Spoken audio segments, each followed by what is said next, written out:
Je m'appelle Mathilde, j'ai 38 ans et il y a 3 mois, mes parents ont vendu la maison pavillonnaire où ils vivaient depuis 30 ans, ont donné chaque centime de la vente à mon frère cadet comme cadeau de mariage, puis ont annoncé, comme si c'était une évidence, qu'ils allaient emménager dans ma maison de location. Quand j'ai refusé, ils ont essayé de forcer l'entrée, et ce n'était que le début. Je suis mariée à Laurent depuis 6 ans, c'est un architecte méthodique et calme, le genre d'homme capable de repérer un défaut structurel avant qu'il ne provoque un effondrement. De mon côté, je dirige une entreprise de création de meubles sur mesure que j'ai bâtie de zéro, sans investisseur ni argent de famille, juste avec de longues nuits blanches, des mains écorchées et un refus obstiné d'abandonner. Nous sommes propriétaires de 2 maisons, celle où nous vivons est confortable sans être tapac sans grave-l'œil, et la seconde est un investissement locatif que j'ai acheté il y a 3 ans.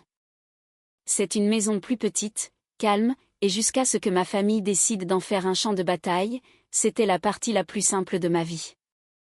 Je la loue à un jeune couple, Lucas et Manon, qui paient leur loyer à l'heure, sont respectueux et traitent l'endroit comme leur foyer et non comme une halte temporaire. En d'autres termes, ce sont les locataires rêvés, ce qui explique probablement pourquoi mes parents ne les considéraient même pas comme des êtres humains, car pour eux, la maison n'était pas occupée par un couple avec un bail légal. Mais c'était juste quelque chose que je possédais et auquel ils se sentaient le droit d'accéder. J'ai grandi avec un seul frère, Maxime, mon cadet, qui a maintenant 35 ans. Si vous demandez à mes parents, il a été au bord du succès pendant la majeure partie de sa vie d'adulte, mais si vous me demandez à moi, il n'a jamais gardé un vrai travail plus de quelques mois. Ses études en école de commerce ont été payées par nos parents, ses idées de start-up financées, et ses échecs toujours excusés. Chaque fois qu'une de ces entreprises s'effondrait, mes parents présentaient cela comme une expérience d'apprentissage, une preuve de son courage d'essayer. Quand j'ai voulu lancer mon entreprise de meubles, je me suis assise à leur table de cuisine avec un plan concret, des coûts, des matériaux et des échéanciers. Mais mon père a à peine levé les yeux en disant que c'était trop risqué et que je devrais trouver un emploi stable avec des avantages sociaux, quelque chose de fiable, alors que Maxime se disait entrepreneur tout en vivant au crochet de mes parents. Aujourd'hui, Maxime est fiancé à une femme nommée Daphné, qui a des goûts de luxe et aucun intérêt pour la provenance de l'argent.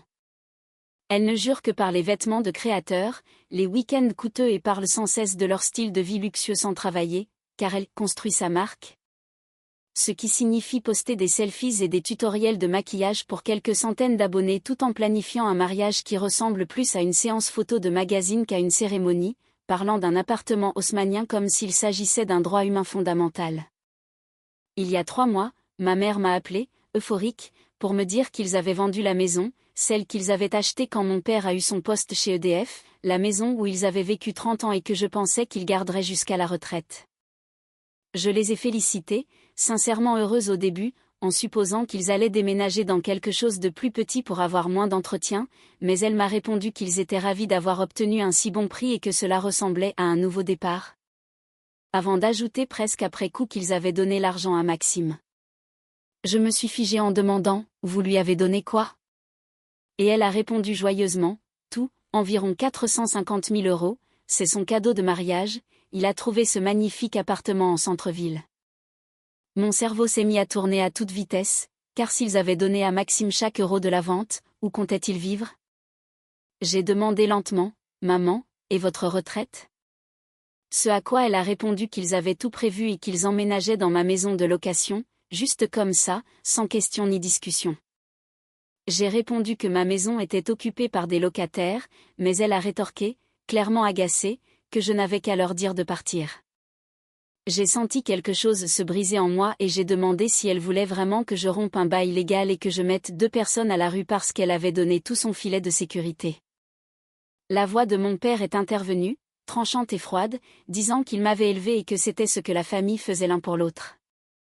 La famille? La même famille qui a payé les études de Maxime pendant que je cumulais les petits boulots, qui a financé ses échecs en me disant d'être réaliste, et qui venait de lui donner près d'un demi-million d'euros en attendant que je nettoie les dégâts? J'ai dit non, que cela n'arriverait pas, et après un bref silence stupéfait, ma mère a dit doucement qu'on en parlerait en personne et qu'il passerait bientôt. Cette phrase m'a pesé sur la poitrine, j'ai raccroché et j'ai vu Laurent dans l'encadrement de la porte, qui avait tout entendu et m'a supplié de ne pas envisager ça une seule seconde. Je lui ai répondu que non, mais je connaissais mes parents, ils n'entendaient pas les limites, ils entendaient de la résistance, et la résistance ne faisait que les pousser à insister davantage.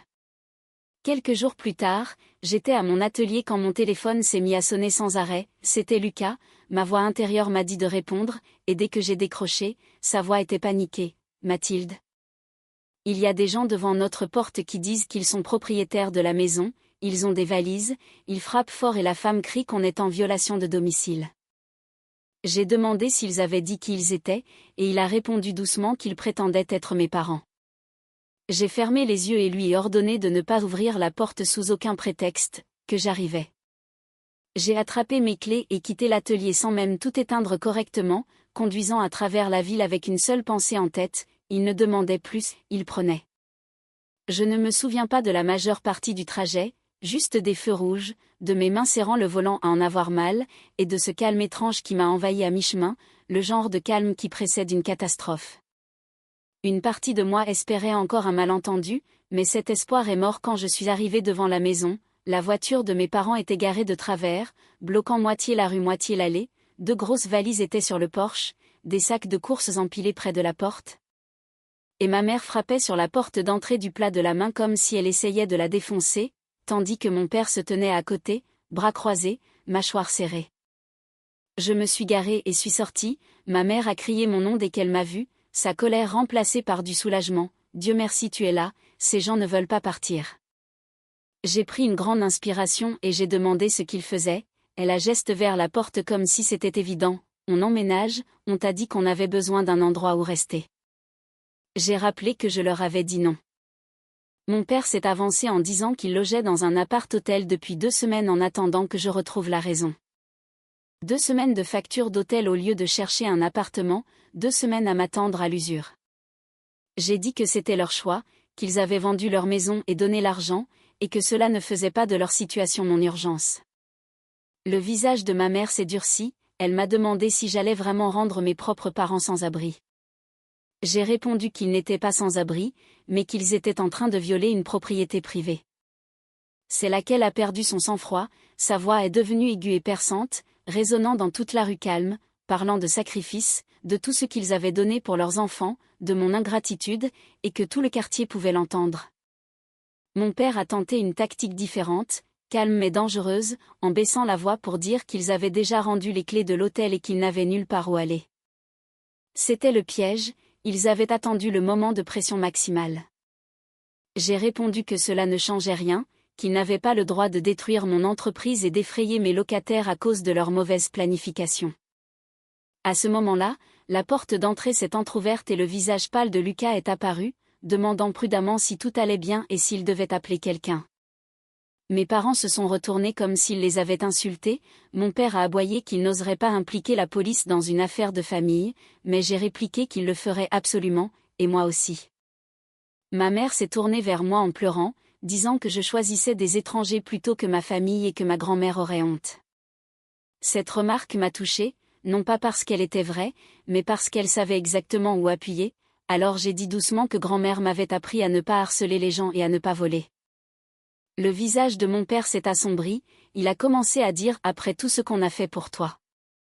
Mais je l'ai coupé en rappelant que j'avais payé mes propres études, bâti mon entreprise seule, et que maintenant il finançait l'appartement de luxe de Maxime tout en exigeant que je les loge gratuitement.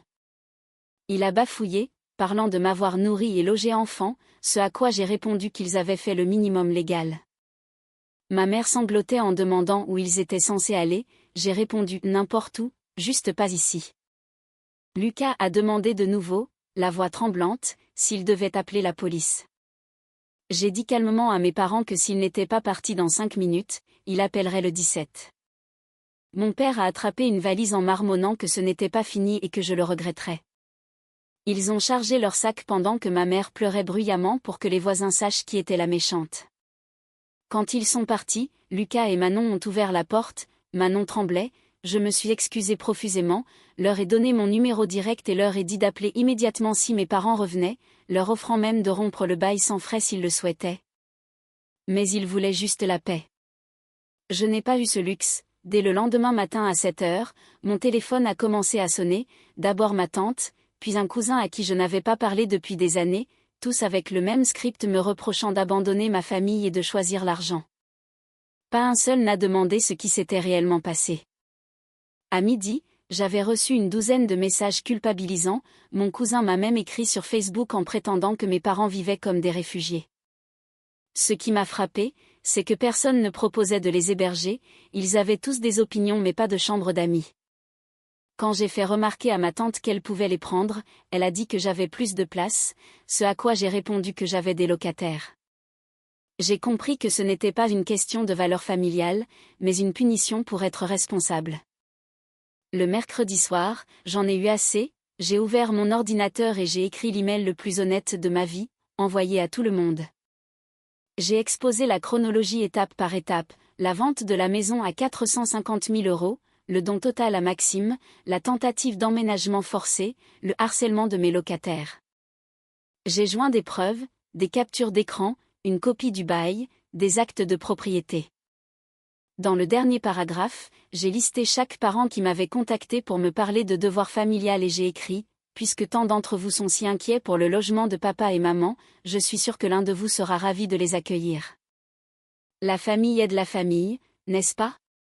Merci de me dire qui les hébergera et quand ils pourront emménager pour que je leur transmette l'adresse. J'ai envoyé ça à 30 personnes à 23h02. Le lendemain matin, silence radio. Vers midi, les réponses sont arrivées. Le premier groupe s'est soudain souvenu qu'il n'avait pas de place, le deuxième groupe est resté silencieux, et le troisième, comme mon oncle, a doublé la mise avec des drames, auxquels j'ai répondu « C'est quoi ta date d'emménagement ?» Il n'a jamais répondu. Le groupe Facebook de la famille est devenu mort. Le vendredi, les appels avaient cessé, mais j'ai appelé Maxime qui m'a agressé en disant que je les avais fait passer pour des méchants. Je lui ai dit que la vérité faisait souvent ça et qu'il avait leur argent, donc c'était à lui de trouver leur logement. Il m'a traité d'égoïste et j'ai raccroché. Une semaine plus tard, ma cousine Maria m'a écrit pour me dire que Maxime avait des problèmes avec l'appartement, les banques voulaient des preuves de revenus, pas du potentiel, et Maxime ne pouvait pas en fournir, donc sans financement. L'achat est tombé à l'eau et l'acompte, l'argent de mes parents, était bloqué.